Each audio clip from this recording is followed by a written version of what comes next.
हाय दोस्तों, मैं हूँ अमृता और हॉलीवुड एक्सप्लेन इन हिंदी इस चैनल में आपका स्वागत है। आज मैं एक मजेदार क्राइम थ्रिलर मूवी लेकर आई हूँ। इस कहानी में ट्विस्ट के बाद ट्विस्ट ऐसे खुलते जाते हैं कि दिमाग घूम जाएगा। ये एक मर्डर थ्रिलर मिस्ट्री है। तो चलिए शुरुआत करते हैं। कहानी की शुरुआत में हम एक खुशहाल कपल को देखते हैं। लिबी, उसका पति निक और उनका बेटा मैटी। ये तीनों एक स्मॉल आइलैंड पे रहते थे। निक एक बहुत ही बड़ा बिजनेसमैन होता है और अच्छे खासे अमीर होते हैं। आज उसने अपने घर में एक पार्टी रखी होती है लोकल स्कूल के फंडरेजर के लिए। पार्टी में निक स्कूल की हेडमास्टर मिसेस रेबिका और लिबी की ही दोस्त और स्कूल की टीचर एंजी को स्टेज पर स्पीच देने के लिए बुलाता है और उन्हें एक बहुत ही बड़े रकम का चेक देता है। निक की अगर बात करें तो वो स्वभाव से रूड और एरोगेंट इंसान है। पैसे का उसे काफी गुरूर होता है, लेकिन अपने पत्नी एंजी और बेटे मैटी से काफी प्यार करता है। पार्टी खत्म होने के बाद निक पत्नी लिबी से कहता है कि वह आज उसे एक सरप्राइज देना चाहता है। ये लोग एक लेक हाउस में रहते थे और घर के ही सामने के लेक में एक बोट थी, द मॉर्निंग स्टार, जो कि बोट्स में लेटेस्ट वर्जन की बोट थी। वो ये बोट को दिखाते हुए कहता है कि मैं तुम्हारे लिए ये बोट खरीदना चाहता हूँ।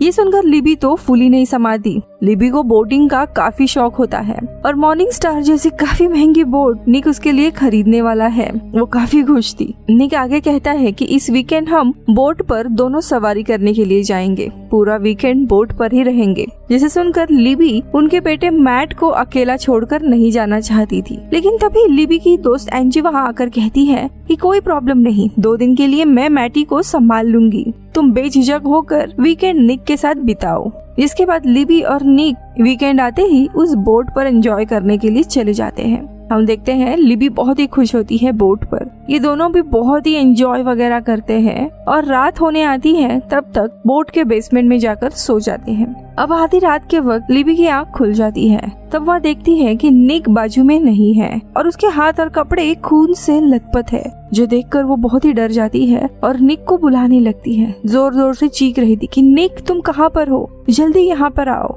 वो रोने लगती है, लेकिन निक तो नीचे नहीं था। उस बेसमेंट के सेक्शन में पूरा खून था। अब लिबी निक को ढूंढते हुए डेक पर आती है। बाहर पूरा कोहरा छाया हुआ था और निक गायब है। आसपास और भी ज्यादा खून होता है, जो देखकर वो बेचैन होने लगती है। आगे जाने के बाद उसे खून से लथपथ एक नाइफ भी मिलती है। वो नाइफ को देखने के लिए उसे उठा लेती है, लेकिन तभी वहाँ पे कोस्ट गार्ड आ जाते हैं, जो लिबी के हाथ में नाइफ देख लेते हैं। अब लिबी उनसे कहती है कि मैं अपने पति निक को ढूंढ रही हूँ, क्या तुम्हें वो मिला है?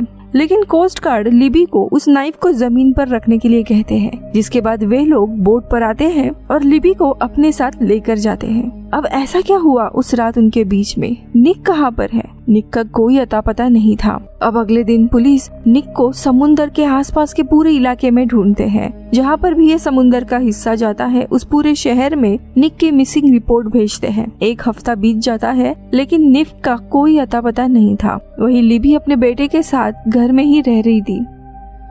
अब एक दिन शेरिफ उसके घर आता है और लिबी को बताता है कि हमने निक को हर जगह ढूंढा, पर हमें वह कहीं पर भी नहीं मिल रहा है। इसी का यही मतलब है कि निक मारा गया है। जिसे सुनकर लिबी फूट फूट कर रोने लगती है। उस रात एग्जैक्टली क्या हुआ कुछ भी पता नहीं था। अब निक को गए कुछ हफ्ते बीत जाते हैं। लिबी कैसे तैसे मूव ऑन करने की कोशिश कर रही थी, लेकिन एक सुबह जब लिबी अपने बेटे के साथ गार्डन में बैठी थी, तभी वहाँ पे कुछ पुलिस की गाड़ियाँ आ जाती है और लिबी का लॉयर बॉबी भी आता है। अब वो लिबी को बताता है कि उसे उसके हस्बैंड निक को मारने के जुर्म में अरेस्ट किया जाता है। जिसे सुनकर लिबी शॉक हो जाती है, क्योंकि वह कभी भी ऐसा सोच भी नहीं सकती थी। लेकिन लिबी शांत रहती है, क्योंकि उसका बेटा सामने था। अब वह कहती है कि मेरे बेटे के सामने मुझे अरेस्ट मत करो। फिर वो एक मेड को मैटी को अंदर लेकर जाने के लिए कहती है। इसके बाद खुद सरेंडर करती है। अब जेल में जाने के बाद बॉबी लिबी को बताता है कि जज ने उसकी बेल को रिजेक्ट कर दी है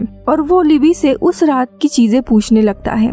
तब लिबी उसे कहती है कि उस रात उन दोनों ने काफी ज्यादा वाइन पी थी, जिसके बाद दोनों भी इंटीमेट हुए थे और रात को सो गए थे। जब उसे होश आया तब निक बोट पर नहीं था और साथ ही उसके कपड़ों पर बहुत ही ज्यादा खून लगा हुआ था। इसके अलावा उसे और कुछ भी याद नहीं है। अब बॉबी लिबी को बताता है कि 4 महीने पहले निक ने $2 मिलियन का इंश्योरेंस निकाला था, जिसमें उसके मरने पर ये सारे पैसे तुम्हें मिलेंगे। इसीलिए पुलिस को लगता है कि निक को तुमने ही मारा है।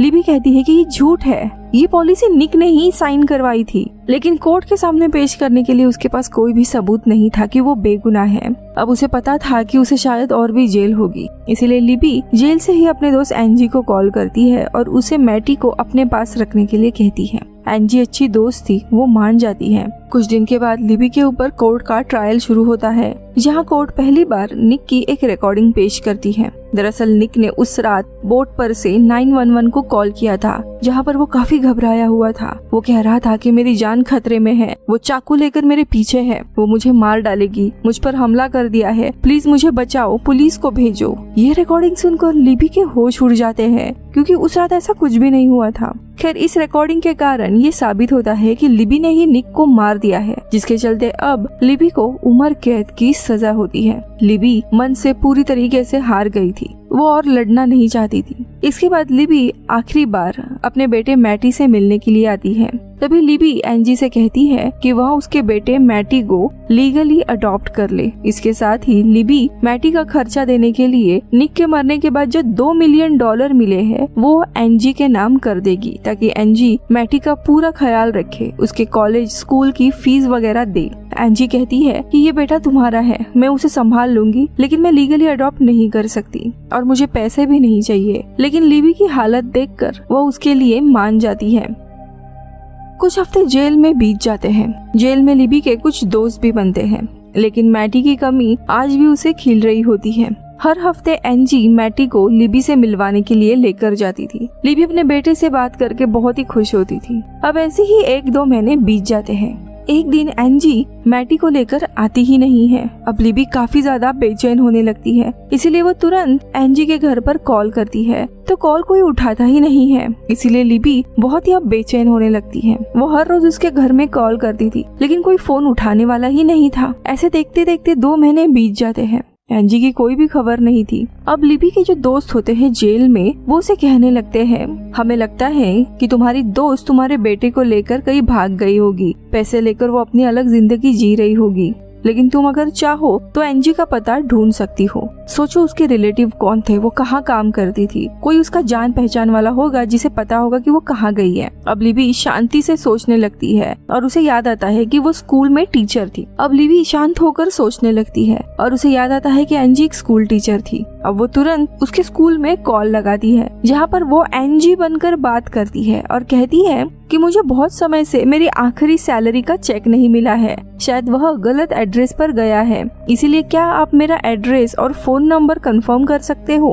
अब स्कूल का प्यून जो होता है वो उसे एंजी समझकर उसका नया एड्रेस और फोन नंबर बताता है, जिसे मिलने के बाद लिबी को पता चलता है कि एंजी अब उनके टाउन को छोड़कर सैन फ्रांसिस्को मूव हो गई है। जिसके बाद वो तुरंत नए नंबर पे एंजी को कॉल करती है। एंजी फोन उठाती है। अब एंजी लिबी की आवाज सुनकर परेशान होती है, घबरा जाती है और कुछ बहाने बनाती है कि हमें किसी कारण से वहाँ से मूव होना पड़ा, आई एम सॉरी, मैंने तुम्हें बताया नहीं।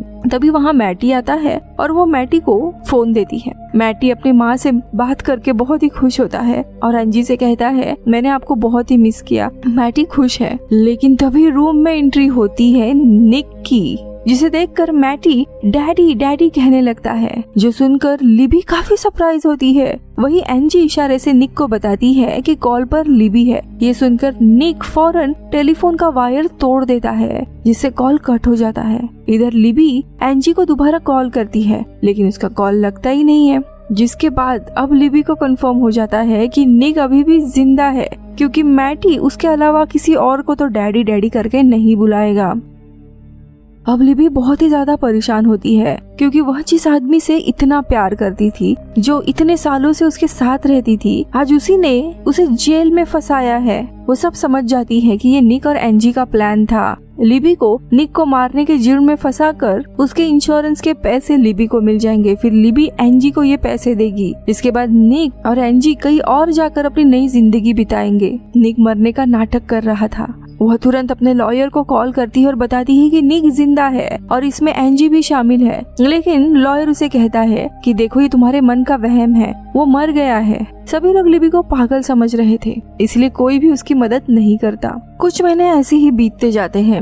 लिबी को पता नहीं था कि वो जेल से कैसे बाहर जाए। उसके अंदर बहुत ही गुस्सा दबा हुआ था। अब ये बात पूरे जेल में फैल गई थी कि इसके हस्बैंड ने मरने का नाटक किया है और इसे जेल हुई है। तभी जेल में एक लेडी जो पहले एक लॉयर थी, वो लिबी को बताती है कि तुम्हें जेल में सिर्फ 6 साल कैसे भी बिताने हैं, जिसके बाद अगर तुम्हारा बिहेवियर अच्छा रहा तो तुम्हें पैरोल के ऊपर छोड़ देंगे सजा पूरी होने से भी पहले, जिसे तुम जेल से बाहर जा सकती हो। जिसके बाद तुम निक को ढूंढकर अगर उसे वापस से भी मारती हो तो इस बार तुम्हें खून की कोई सजा नहीं मिलेगी, क्योंकि हमारे संविधान में डबल जेप्रिडी नाम का एक लॉ है, जिस वजह से कानून जिस क्राइम की सजा तुम्हें पहले से ही दे चुका है, तुम अगर उसे वापस से करती हो तो कानून तुम्हें सजा नहीं देगा। यानी कि तुम अगर निक को ढूंढकर उसे वापस मारती हो तो तुम्हें कोई भी सजा नहीं होगी, क्योंकि वो इंसान कानून के सामने ऑलरेडी मर चुका है। अब ये बात जानने के बाद लिबी इसी मिशन के ऊपर काम करने लगती है। वो जेल में काफी अच्छे से सबकी बात माना करती थी।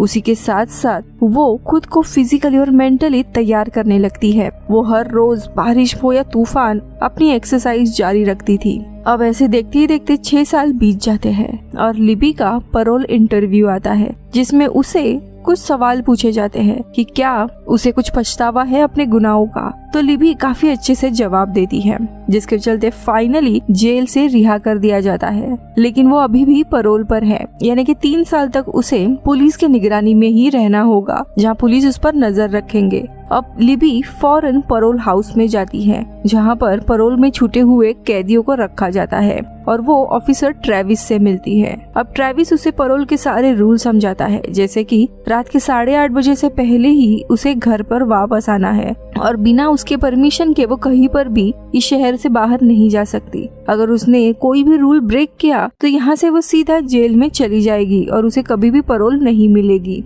ऐसे 3 साल वो कोई भी जॉब देख सकती है। ऐसे 3 साल तक उसे रहना है। अब अगले ही दिन लिबी एंजी का एड्रेस ढूंढने के लिए उसी आइलैंड पर जाती है और स्कूल के उस प्रिंसिपल से मिलती है और एंजी का एड्रेस पूछती है, लेकिन वो एड्रेस देने से मना कर देती है। अब लिबी पैरोल का रूल तोड़ देती है और उस दिन आइलैंड पर ही रुकती है। रात जैसे ही होती है तो वो स्कूल की विंडो तोड़कर अंदर चली जाती है और एक फाइल चुराती है और एंजी का एड्रेस उसे मिल जाता है। लेकिन तभी अलार्म बजने के कारण वहाँ पुलिस आ जाती है। लिबी पीछे के दरवाजे से भागने की कोशिश करती है, लेकिन वे लोग उसे पकड़ लेते हैं। उसे वो रात जेल में ही डाल दिया जाता है। अब अगले दिन ट्रेविस वहाँ पे आता है। वो सीधा उसे अब वापस जेल में लेकर जाने के लिए आता है। ये दोनों भी आइलैंड के बोट पर होते हैं, जहाँ पे ट्रेविस उससे कहता है कि मैंने तुम्हारे बेटे की तस्वीर देखी थी और मैंने ये भी सुना है कि तुम्हारे पति अभी भी जिंदा है। अगर तुम्हें ऐसा लगता है तो तुम 3 साल कैसे भी पैरोल हाउस में रुक जाओ, उसके बाद तुम्हारे हस्बैंड को ढूंढने में मैं तुम्हारी मदद करूंगा। लेकिन लिबी इसके लिए तैयार नहीं होती, जिसके बाद ट्रेविस लिबी को हथकड़ी पहनाकर उसके कार के हैंडल से लॉक करता है। फिर वह बोट में जो कैफेटेरिया होता है वहाँ पे चला जाता है ड्रिंक करने। इधर कार के अंदर लिबी देखती है कि ट्रेविस ने कार की चाबी वहीं पर छोड़ दी थी, जिसके बाद लिबी कार को स्टार्ट करती है और हथकड़ी पर टक्कर मारने की कोशिश करती है ताकि हथकड़ी खंबे से लगकर टूट सके। लेकिन ऐसा करते हुए ट्रेविस उसे देख लेता है, जिसके बाद वह भागते हुए नीचे चला आता है और कार के अंदर बैठ जाता है। लेकिन तब तक देर हो चुकी थी, क्योंकि अब गाड़ी स्लोप पे आ गई थी और देखते ही देखते गाड़ी समुद्र के अंदर ही गिर जाती है। जिसके बाद ट्रेविस लिबी की हथकड़ी खोल देता है, लेकिन तभी लिबी के पास ट्रेविस की गन आ जाती है और वो गन से ट्रेविस के सर पर हमला कर देती है, जिससे ट्रेविस लिबी को छोड़ देता है। अब लिबी तैरते हुए किनारे तक जाने लगती है। वही दूसरी जगह बोट वाले जो लोग होते हैं वो डूबते हुए कार को देख लेते हैं और ट्रेविस को बचा लेते हैं। ट्रेविस आने के बाद देखता है कि लिबी किनारे तक पहुंच गई है, यानी कि अब वो भाग गई। अब यहाँ लिबी को ढूंढना था कि एंजी और उसका हस्बैंड कहाँ गया है, इसीलिए वो एक चाल चलती है और कार के एक शोरूम में आती है, जहाँ पे वो एक काफी महंगी कार पसंद करती है और शोरूम के स्टाफ को उसका सिविल स्कोर चेक करने के लिए कहती है। लिबी उन्हें एंजी का सोशल नंबर देती है। चेक करने के बाद स्टाफ लिबी से कंफर्म करते हैं कि उसका नाम एंजी है और उसका एड्रेस ये है। अब इससे लिबी को एंजी के घर का पता मिल जाता है। अब इसके बाद लिबी अपने घर जाती है अपने माँ से मिलने और उसे सारा किस्सा बताती है। अब माँ उसे कुछ पैसे देती है, जिसके बाद लिबी एक ग्रीन कलर की कार खरीदती है और वहाँ से सीधा उस सिटी में चली जाती है जहाँ पे एंजी का घर था। सीधा एंजी के घर का बेल रिंग ही बजाती है, लेकिन घर में से कोई और ही लेडी निकलती है। वो उस उससे एंजी के बारे में पूछती है। तब वह औरत बताती है कि मैंने हाल ही में ये घर खरीदा है, मुझे तो एंजी के बारे में नहीं पता। जिसके बाद लिबी पड़ोस के घर में जाती है जहाँ पे एक बुजुर्ग लेडी थी और उससे एंजी के बारे में पूछती है।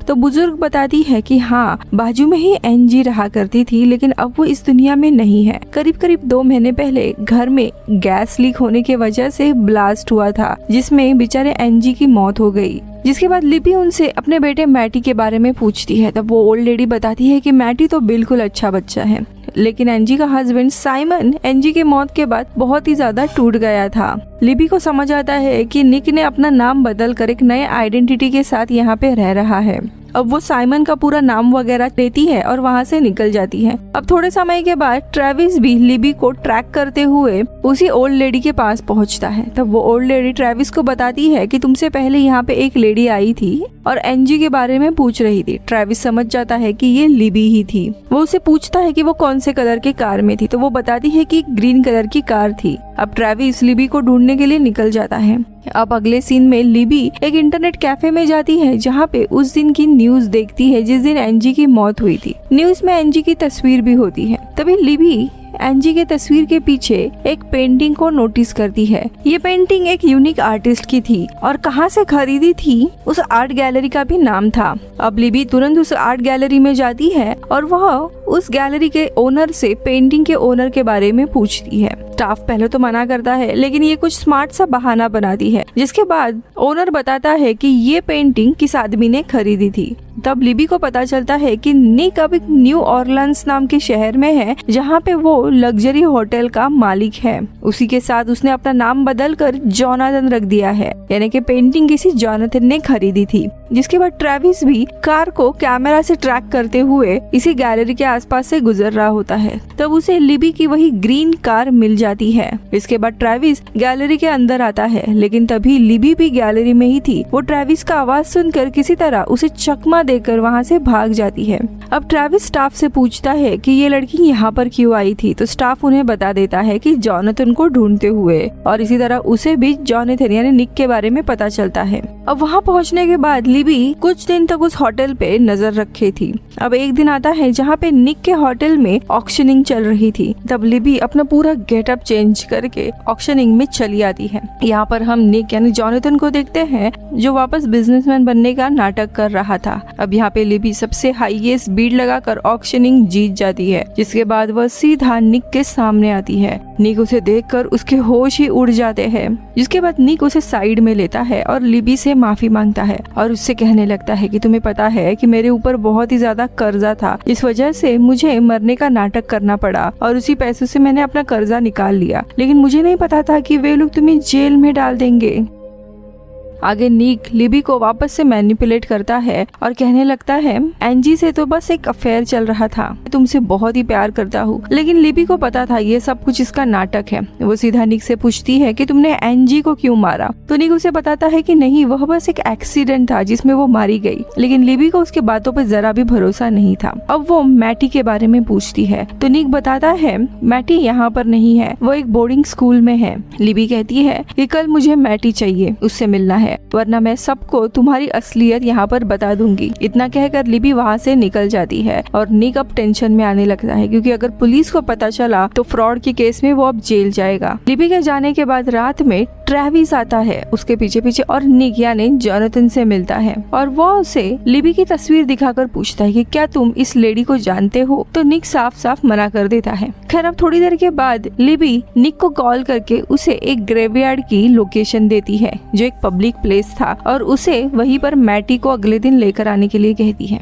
अगले दिन दोपहर को लिबी ग्रेवयार्ड में पहुंच जाती है जहाँ पर निक भी होता है। निक उसे बताता है कि मैटी ग्रेवयार्ड के अंदर तुम्हारा वेट कर रहा है। अब लिबी अंदर आती है तो वहाँ पे उसे एक छोटा लड़का दिखाई देता है, लेकिन जब वो उसे देखने जाती है तब वो लड़का और भी अंदर भागता है। अब लिबी उसे रुकने के लिए कहकर उसके पीछे पीछे भागने लगती है, लेकिन तभी निक वहाँ पर आता है और लिबी के सर पर पीछे से हमला कर देता है, जिससे लिबी वहीं पर बेहोश हो जाती है। अब थोड़े समय बाद उसे जब होश आता है तब वो देखती है कि उसे निक ने एक कोवन के अंदर बंद कर दिया है और दफना दिया है। शायद वो आसपास देखने लगती है तो वो देखती है कि कोविन के अंदर एक लाश भी रखी होती है, जिसे देखकर लिबी बहुत ही ज्यादा घबरा जाती है। वो जोर जोर से चीखने लगती है, काफी रोने लगती है, उसका दम भी घुटने लगता है, लेकिन किसी तरह वो खुद को शांत करती है और उसे याद आता है कि उसके पास ट्रेविस की गन है। कोविन को ऊपर से फायर कर देती है, जिससे कोविन का दरवाजा टूट जाता है। दरअसल उसे दफनाया नहीं था, वो एक रूम में थी और वो कोविन से बाहर आ जाती है।